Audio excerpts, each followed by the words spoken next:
यदि केंद्र सरकार हमें मुआवजा नहीं देती है तो बिहार सरकार को पॉलिसी चेंज करनी चाहिए। एक दूसरी चीज, टैक्सेस में बिहार सरकार को कंप्लीट रूप से अपने पॉलिसी को लूजर करनी चाहिए। टैक्सेस हमारे इतने हैं और उसके बाद जो टैक्स है, बिजली टैक्स, रोड टैक्स, गुंडा टैक्स, नेता tax, mafia tax, income tax, sale tax, मतलब इतना टैक्स है कि पूरे भारत की एक भी फैक्ट्री बिहार आना नहीं चाहती है। 14-15 सालों में, 20 सालों से अभी तक सरकार डबल इंजन की थी, एक पूंजी निवेश नहीं हुआ। सर किसको बोलेंगे? बिहार की जीडीपी का पैसा नहीं मिलता। किसानों को यदि आप 36 लाख 46 लाख रुपया बीघा आपने किया तो 24 लाख मुआवजा पर कैसे आ रहे? किसानों को आप रोजगार देने की बात की है कि हम यहाँ के लोकल लोगों को रोजगार देंगे। आप टेक्निकल लोगों को बाहर से लाइए, लेकिन जो वेंडर है, गेट पर है, लेबर है या अन्य चीज है, वह तो आपको। और इस इलाके में जो किसान जिसके बच्चे कंप्लीट रूप से टेक्नीशियन है, कंप्लीट रूप से वो एक बेहतर पढ़ाई करके बैठा है, तो उसको आप रोजगार में प्राथमिकता दीजिए। आप दुनिया में बाहर से उठा के ले आइएगा। लेकिन पप्पू यादव को नहीं आप देख रहे हैं। पप्पू यादव बक्सर में अभी 5 बार जा चुका है। अभी एक बगल में एक घटना, बगल में एक मर्डर। मगर बताया जा रहा है कि सीओ जो है वो, अरे बोलने दो सर, मैं पहले उनसे न पूछिए। जो लोग यहाँ इतने बड़े प्लांट में बड़े बड़े नेताओं के माफिया बैठे हैं। लेकिन 88 दिनों से आप लोग कहाँ थे सर? आप लोग पप्पू यादव से क्या पूछ रहे हो? आप अपने नेता से, अपने प्राइम मिनिस्टर, मुख्यमंत्री से और अपने MP MLA से न पूछिए। पप्पू यादव से आपको पूछने का राइट है क्या? पप्पू यादव तो हर दिन बक्सर में 7 बार अभी मर्डर में आया हुआ है।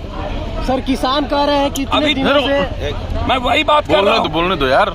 मैं तो लगातार इन सवालों को लेकर के, आप अभी बगल में एक बड़ी घटना घटी, इन सवालों को लेकर के लगातार हम बिहार के फार्मर्स के इशू पर, जब पूरा देश 9 महीना बैठा हुआ था, तो ये 9 महीना सबसे पहले बिहार से एक ही आवाज था, पप्पू यादव। जब MSP की बात थी तो पप्पू यादव। जब किसको दोषी मानते हैं सर? किसको दोषी मानते हैं आप इस पूरे मामले में? किसको? सर इसमें हिस्सेदार बराबर के। यदि मुआवजा हमें नहीं मिली तो सरकार को लिटिगेशन बढ़ाने का मतलब क्या था? और जब मुआवजा आप तय कर लिए, सही कह रहा है किसान, हमको वर्तमान में जो जमीन का, जो यहाँ के, जो आप जिस वक्त हमारी जमीन आपने लिया और जिस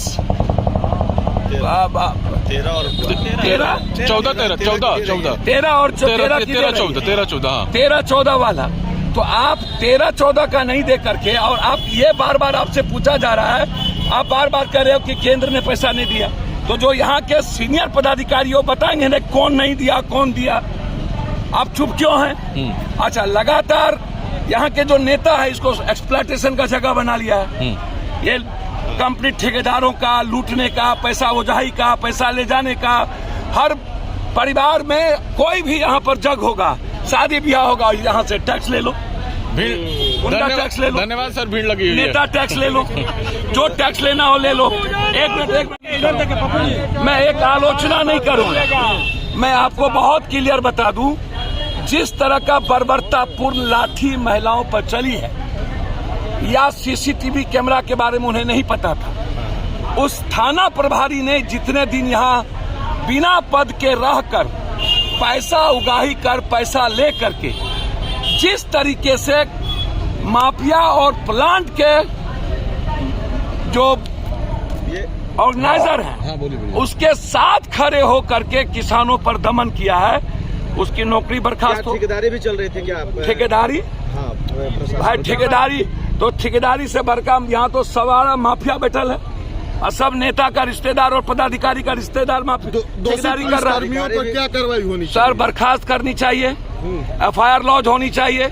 महिला सशक्तिकरण यही है। तो केवल पुलिस वालों उन पर जो आदेश दिए हैं वो उनको प्रशासनिक अधिकारी क्यों बच रहे हैं? मैंने कहा थाना प्रभारी आदेश जिसने दिया, क्या लिखित आदेश दिया था क्या? लिखित ऑर्डर है। मार कौन रहे हैं? जितने पदाधिकारी मारे वो, और जिन लोगों ने जो सिविल कर्मचारी है वो, तो सिविल कलेक्टर क्या कर रहे थे इतने दिनों से, जो 80 दिनों से मामले को लिटिगेशन करवाए जा रहे थे। तो कार्रवाई कंप्लीट रूप से, और मैं बार बार कह रहा हूं कि कभी बीएसएससी पर लड़ाई हम अभी लाठी हम पर चली, अभी अमीन वाले में एलआरसी वाले में लाठी पप्पू यादव पर चली, पटना में अभी जो धरना हुआ अमीन वाला उस पर पप्पू यादव को आपने गिरफ्तार किया। लगातार कभी रोजगार के लिए कभी किसान के लिए लाठी, तो ये नहीं चलेगा। इसकी पूरी जांच सीआईडी से हो, और जो जो पदाधिकारी इसमें इन्वॉल्व है वो सब के सब उस पर एफआईआर हो, उसका सस्पेंशन हो, चाहे कोई पदाधिकारी हो। और किसान जिस अधिकार की बात 13-14 की कर रहा है, मुआवजा किसान को उसी 13-14 के आधार पर हो। और जो बाजार बनाने की बात थी, लोकल रोजगार देने की बात थी, और इस इलाके को डेवलप करने की बात थी, प्लांट उस पर अमल करे और सरकार इसमें समझौता करके किसान को अविलंब मुआवजा दे, ताकि किसान और जो केस हुए हैं दमन किसान पर, वो केस किसान से उठाए। धन्यवाद। हमारे YouTube चैनल को सब्सक्राइब कर हमसे जुड़ें। धन्यवाद।